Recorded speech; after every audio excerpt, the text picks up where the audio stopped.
You use muscles every day to do activities. This woman is using muscles to breathe, circulate blood, and move her hand to take notes. Your cardiac and smooth muscle tissues are involuntary. You do not consciously control their actions. Skeletal muscle works under voluntary control. Skeletal muscles are composed of bundles of muscle fibers. Muscle fibers are long cylindrical cells containing several nuclei. Muscles will contract or relax when they receive signals from the nervous system. A neuromuscular junction is the site of the signal exchange. This is where the synaptic bulb of an axon terminal and muscle fiber connect. Muscle fibers are composed of many myofibrils. A myofibril contains contractile units called sarcomeres. Sarcomeres run adjacent to one another down the length of the myofibril.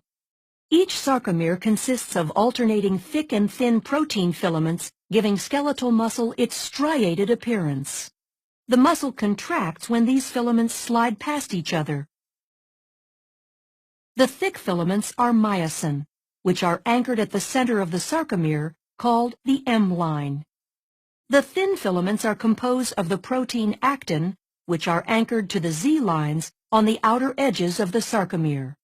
Because the actin filaments are anchored to the Z-lines, the sarcomere shortens from both sides when actin filaments slide along the myosin filaments.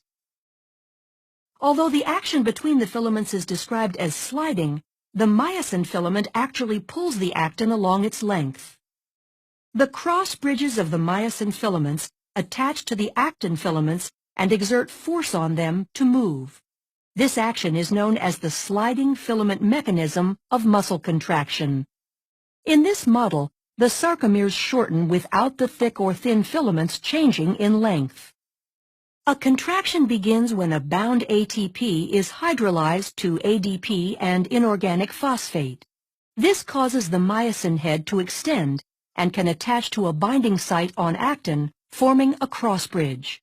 An action called the power stroke is triggered, allowing myosin to pull the actin filament toward the M-line, thereby shortening the sarcomere. ADP and inorganic phosphate are released during the power stroke. The myosin remains attached to actin until a new molecule of ATP binds, freeing the myosin to either go through another cycle of binding and more contraction or remain unattached to allow the muscle to relax. Muscle contractions are controlled by the actions of calcium. The thin actin filaments are associated with regulatory proteins called troponin and tropomyosin. When a muscle is relaxed, tropomyosin blocks the cross-bridge binding sites on actin. When calcium ion levels are high enough and ATP is present, calcium ions bind to the troponin, which displaces tropomyosin, exposing the myosin binding sites on actin.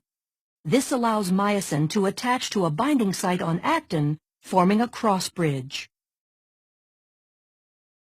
Calcium ions are stored in the sarcoplasmic reticulum and are released in response to signals from the nervous system to contract. Neurotransmitter molecules are released from a neuron and bind to receptors, which depolarizes the membrane of the muscle fiber. The electrical impulse travels down the T-tubules and opens calcium stores. Calcium ions flow to the myofibrils, where they trigger a muscle contraction. As the actin and myosin slide along each other, the entire sarcomere shortens as the Z-lines draw closer to the M-line. As the sarcomeres in myofibrils contract, the entire muscle fiber will shorten. When muscle fibers contract in unison, a muscle can produce enough force to move the body, allowing you to take notes.